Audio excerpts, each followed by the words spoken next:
There are things I only worked out how to do in Fallout 4 after hours and hours of playing, so I thought I'd spare the rest of you from similar confusion, from fuss-free shopping to streamline construction and power armor management, and of course, figuring out how to run those blasted settlements. Here are a few must-know pieces of hard-earned wisdom. Some apply to total greenhorns. Some might surprise even people fairly deep into the game, and I will add to them as more occur. 5 things you are looking for. First, how to use the perk menu. Second, how to find your power armor. Third, how to repair power armor. Fourth, easy junk storage. Fifth one is, making more space and settlements. 1. How to use the perk menu. This comes under the category of stuff for newbies. The perks unlock screen in the Pip-Boy looks as though it is just a single screen, does not it?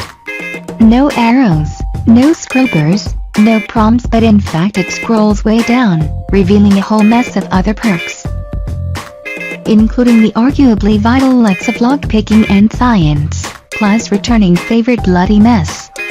Right-click and drag to move around it, or alternatively move the cursor to the edge of the screen.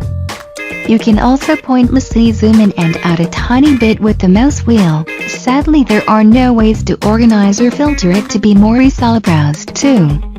How to find your power armor. You cannot shove a suit of power armor in a cupboard, so what to do with it if you are running out of fusion cores or simply want to stroll around in your cities for a while?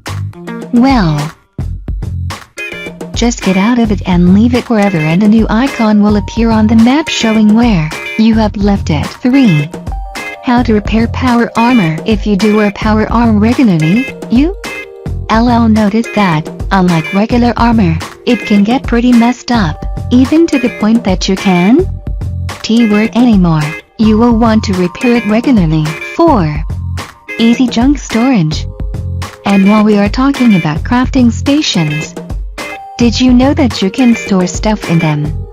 If there is somewhere you visit frequently, the stations make an easy and logical place to leave items you do not need with you at all times.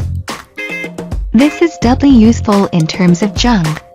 I know I spent a few too many hours hauling around a backpack full of toasters and microscopes because I was worried I had forget which shelf or trunk I had stuck them all in. Otherwise, there is even a shortcut to dump all junk, i.e. everything that is not a weapon, armor, aid or quest item into a crafting station.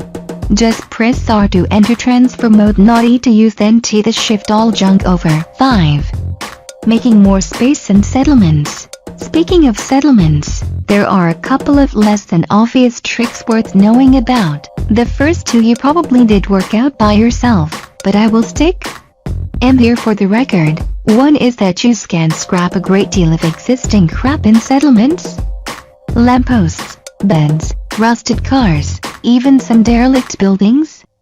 By pressing R while in build mode, this reduces them to a few components parts, usually steel and wood, and dumps it directly into the settlement's storage. You can access this storage from a crafting station, as described earlier in the video. You can also network crafting stations between settlements. You can also do this to useful and decorative stuff, and also to any weapons or armor, though they require either doing it from a crafting station, or by manually dropping the item in question on the ground, then entering build mode and doing the artist scrap thing.